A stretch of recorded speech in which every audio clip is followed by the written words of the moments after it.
Nets have really had their way beyond the three-point arc in this series, shooting 40%. Let's see if that continues.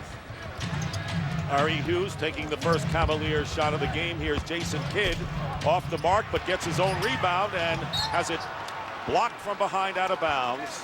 And last touched by Hughes with a minute gone by in the first quarter.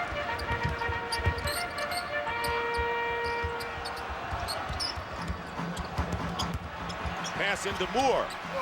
Tipped by Kidd doesn't go. And the Nets are 0 for 6 in the early going, but there's still no score in the first quarter. Lawrence Frank very pleased with the way the team won in game 3, but he says, can we take the next step by playing the same way tonight? Well, it's very quiet in this arena right now. We've been in some arenas where it's been so loud you couldn't even hear yourself think. And they've got to use this crowd and get this crowd in it. And the only way they're going to do that is get that high-octane, fast break going. Moore with a superb block inside. He's got to be aggressive in taking the ball to the basket and stop falling away. I think that's the theme of both of these teams. Who's going to be more aggressive and going to the rim? Here's Hughes over Carter. Carter does a good job defending him. Stayed with him all the way. And here is Kidd on the open I can only court. imagine playing with a player like Jason Kidd. If you do all the little and right things on the floor, the basketball's going to find you. LeBron James double team, leaving Eric Snow open at the shot clock buzzer. Knocked away, and here is Kidd in the open floor where he excels. Very fortunate to regain the basketball. Snow will inbound. Hughes is back in the game. And Ilgauskas takes the shot. And Kidd waits patiently for the rebound. And what is Big Z thinking? If you're going to come double, you got a 2.9 first before you come actual double.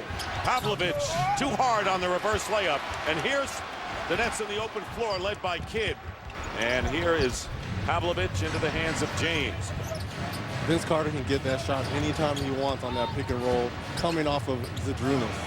And Hughes tries for his second 3 in a row, and here's Jason Kidd. Cavaliers up 40-39. We have 3 minutes remaining in the second quarter. Well, we talked at the top of the show, the mystery, which Cleveland team would show up. This is not the team that sleptwalked in game 3. No. They have raised their level, and the Nets in a challenge. There's no question about it on their home floor, Rich. 42 all, under a minute and a half remaining in the first half. Here's LeBron banking it, and Kidd getting the rebound. His 10th rebound already, and we're in the first half still. Kidd had 13 rebounds in the last game, has averaged 11. Now Jason Kidd has averaged a triple-double, not only in this series, but throughout the playoffs. That includes the first round against Toronto. The Nets won in 6 games.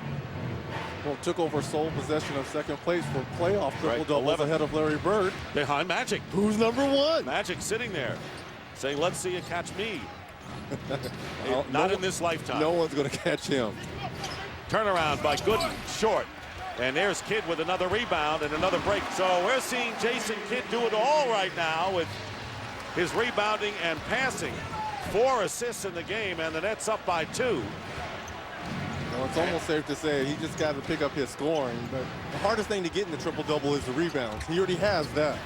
And there is James, short. So James now firing a couple of shots, maybe earlier than you would like if you're Mike Brown. Let's check in now with Stephanie.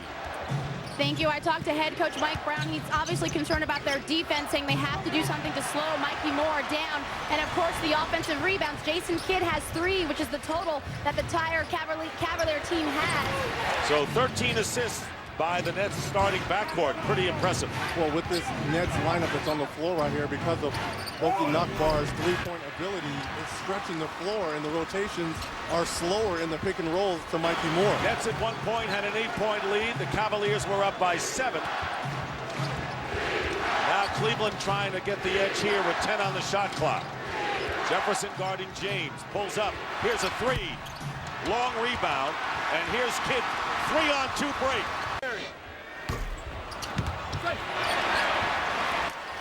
Don't get that rebound, okay? Don't let them outwork us. Come on, don't let them outwork us.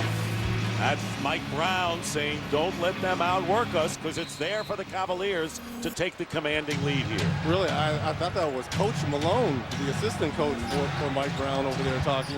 You know, he's talking about don't get outworked.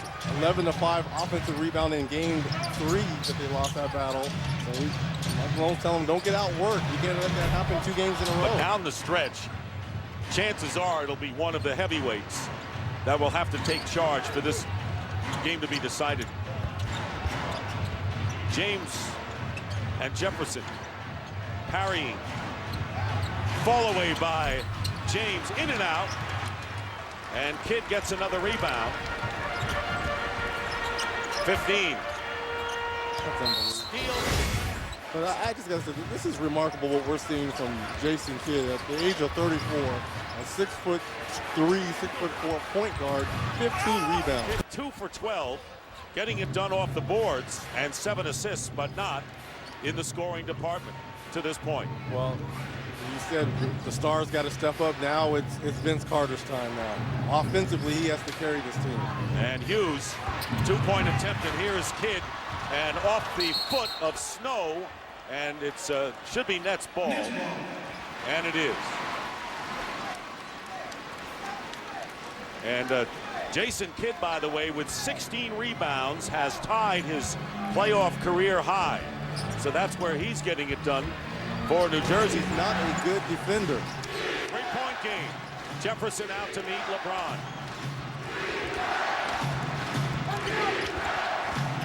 Here's LeBron James, and way off the mark on a 2-point attempt. And the Nets down by 3.